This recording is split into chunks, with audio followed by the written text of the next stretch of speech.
नमस्कार। सरल ज्ञान चैनल में आप सभी का स्वागत है। आज हम जानेंगे कि द्रोणाचार्य श्री कृष्ण से क्या पूछते हैं। तो वीडियो के अंत तक बने रहें और वीडियो को ध्यान से सुने। द्रोणाचार्य कहते हैं, हे वासुदेव, यह जीवन मैंने एक आश्रम से शुरू किया, बहुत गरीबी झेली। क्या यह मेरे पिछले जन्म का पाप था? मैंने मित्र द्रुपद को राज्य दिलवाया और उसने ही मुझे अपमानित किया। क्या एक मित्र की मदद करना भी अपराध होता है? अश्वत्थामा मेरा पुत्र बहुत तपस्या से मैंने पाया, गरीबी में आटे का घोल पिलाया। क्या यह भी मेरा दोष था? मैंने अर्जुन को श्रेष्ठ बनाने का वचन निभाया, एकलव्य का अंगूठा गुरुदक्षिणा में लिया। क्या गुरु की प्रतिज्ञा निभाना भी एक कलंक है? हे वासुदेव, द्रौपदी का चीरहरण मैं रोक नहीं सका।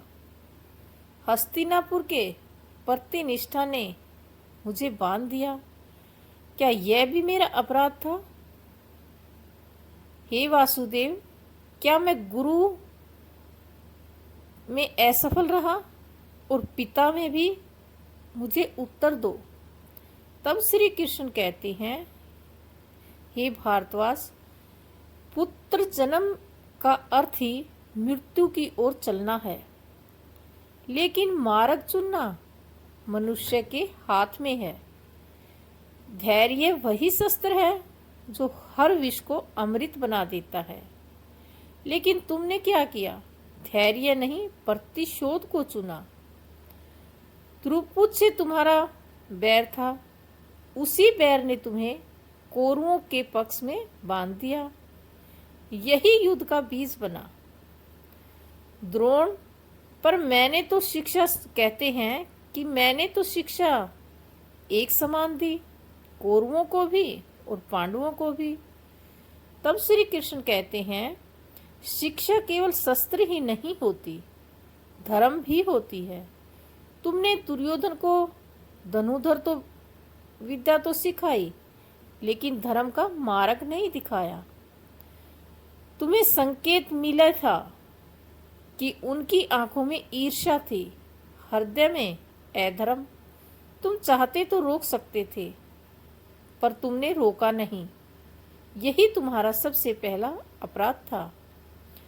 द्रोण कहते हैं, अश्वत्थामा, वह तो मेरा रक्त था। क्या पिता का मोह भी एक अपराध है? श्री कृष्ण कहते हैं, पिता का कर्तव्य सिर्फ मोह नहीं, मार्गदर्शन भी है। तुमने उसे सामर्थ्य से अधिक शक्तियां दी, लेकिन धर्म का बोध कभी नहीं कराया। वही शक्ति आज विनाश का कारण बनी। द्रोण कहते हैं, तुम्हें असफल रहा।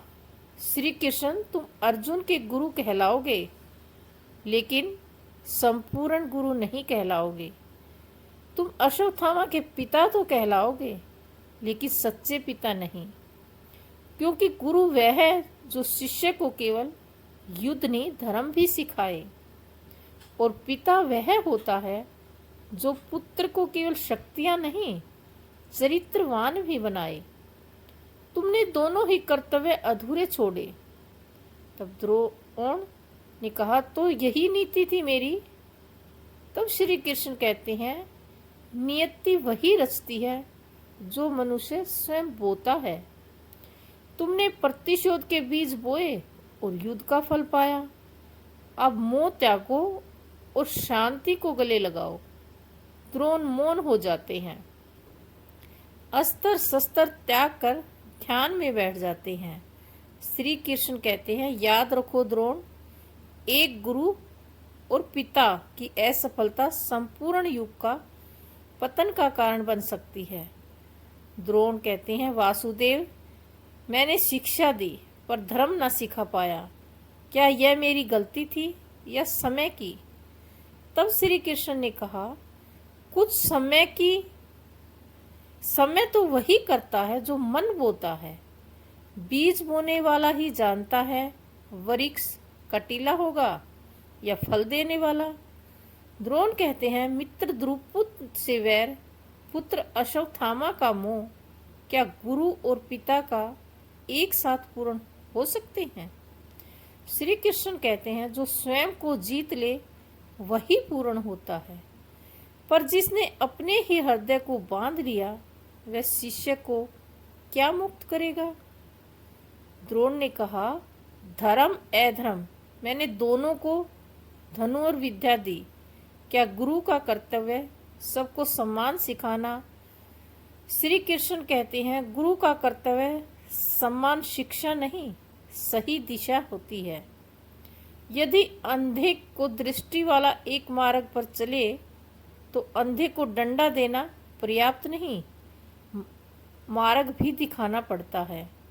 द्रोण कहते हैं, अश्वत्थामा मेरा रक्त, मेरा अभिमान, क्या वह मेरी सबसे बड़ी भूल थी? श्री कृष्ण कहते हैं, जो पिता अपने पुत्र को शक्ति देता है पर धर्म नहीं, वह पुत्र स्वयं ही स्वयं के साथ युग का भी अंत करता है। द्रोण कहते हैं, तो क्या वह युद्ध मेरी ही देन था? तब श्री कृष्ण ने कहा, युद्ध ना किसी एक का ना किसी सब का, युद्ध वही करता है जो अधर्म के बोझ तले कराता है। तुम केवल कारण बने, परिणाम नहीं। द्रोण, फिर मेरा अंत क्या, मुक्ति या दंड? तब श्री कृष्ण कहते हैं, मुक्ति और दंड दोनों मनुष्य के भीतर हैं। जो सत्य स्वीकार करे वही मुक्ति, और जो मोह में डूबे वही दंडित।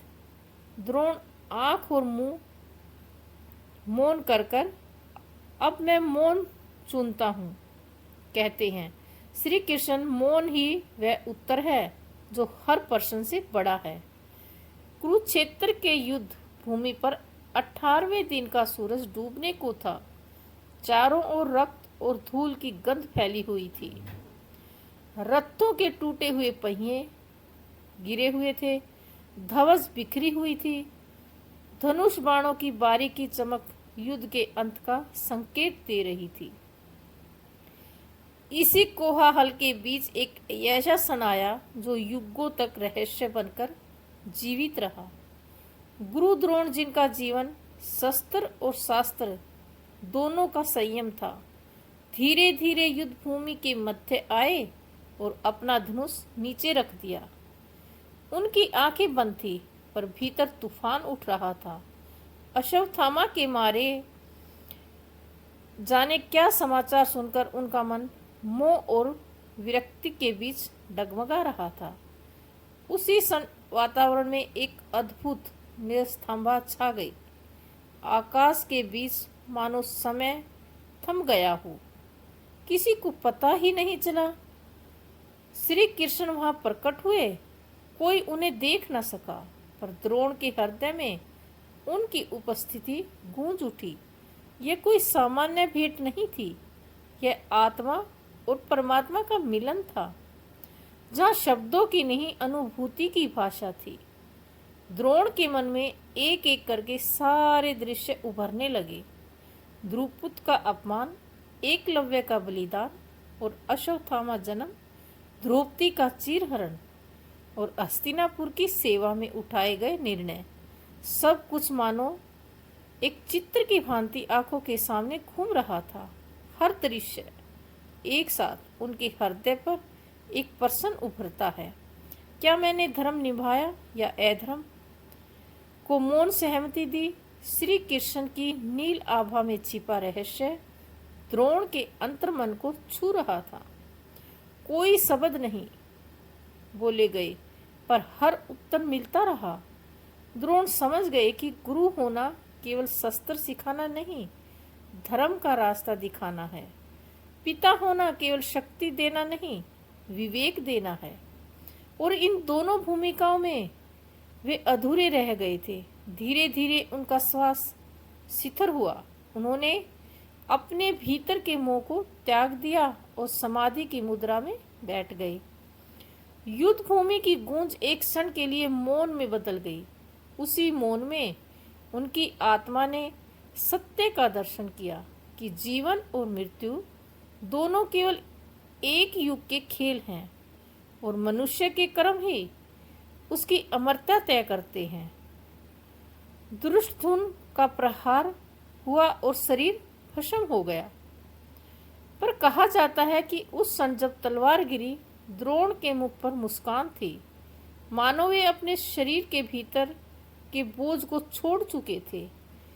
आज भी कहा जाता है कि कुरुक्षेत्र की रेत पर ध्यान करने वालों को एक नील आभा दिखाई देती है और एक मौन संदेश सुनाई देता है। धर्म का उत्तर शब्दों में नहीं, मौन में है। गुरु द्रोण ने जब अंतिम बार अपनी आंखें मूंदी तो उनके भीतर का सारा कोहराम शांत हो गया। जीवन भर की आकांक्षाएं, अपमान और प्रतिशोध की ज्वाला सब कुछ उसी क्षण राख बन गया। श्री कृष्ण की नील आभा उनके अंतर में यह संकेत दे रही थी कि धर्म वही है जो आत्मा को शांत करे। यदि तुम्हारा निर्णय तुम्हारे भीतर से व्याकुल कर दे तो वह कभी धर्म नहीं हो सकता। द्रोण ने मृत्यु से ठीक पहले एक सत्य स्वीकार किया कि उन्होंने केवल शस्त्र दिए पर धर्म का मार्ग नहीं दिखाया। उन्होंने पुत्र को शक्ति दी पर विवेक नहीं दिया। उन्होंने शिष्य को प्रतिज्ञा दी पर करुणा नहीं दी और यही भूल उनके जीवन की सबसे बड़ी सीख बन गई। शिक्षा, सीख, कर्तव्य केवल बाहरी नहीं, आंतरिक भी है। गुरु को या पिता को उनका असली कर्तव्य केवल विद्या देना नहीं बल्कि धर्म, विवेक का रास्ता दिखाना भी है। मौन भी अपराध हो सकता है। अधर्म को देखकर जो चुप रहना भी अधर्म का समर्थन करता है। यदि हम अन्याय देखकर मौन रहते हैं तो हम भी उसी अन्याय का हिस्सा बन जाते हैं। प्रतिशोध जीवन को जला देता है। द्रोण का द्रुपद से प्रतिशोध ही वह बीज था जिसने महाभारत का युद्ध जन्मा।